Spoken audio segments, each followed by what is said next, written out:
মন খারাপ হলে আমি কেন যেন তার দরজায় টুকটাক করে কড়া নাড়তাম।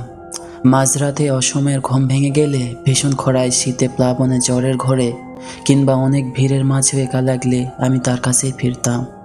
আর সে বিস্ময় নিয়ে প্রশ্ন করত, কেন বরাবর আমার কাছে আশ্রয় খোঁজ?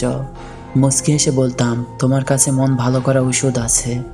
তবে তারে হারাই ফেলার পর পৃথিবী যে উল্টে পাল্টে গেছে এমন না। জীবনের নিয়মে একদিন সবকিছু সামনে নিলাম, কিন্তু আমার মন ভালো করার ওষুধটা আর হাতরে খুঁজে পাইনি। তারে হারানোর পর জীবনে বসন্ত এসেছিল বহুবার, ভালোবাসাও এসেছিল বোধহয়, কিন্তু আর কেউ মন ভালো করতে পারেনি।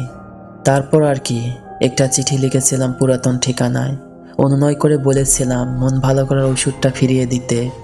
কিন্তু সে খুব সূক্ষ্মভাবে একটা উত্তর দিয়েছিল, বলেছিল এই পৃথিবীতে কেউ কারো মন ভালো করে দেওয়ার ক্ষমতা রাখে না। শত সহস্র মানুষ শুধু ব্যথা চেষ্টা করে যায় মন ভালো করার, আর দিন শেষে আমরা সেই মানুষটার চেষ্টাতে মন ভালো করে ফেলি, যারে আমরা ভালোবাসি। যারে ভালোবাসি কেবল তার চেষ্টায় আমাদের কাছে সত্য, বাকি সব মিথ্যে।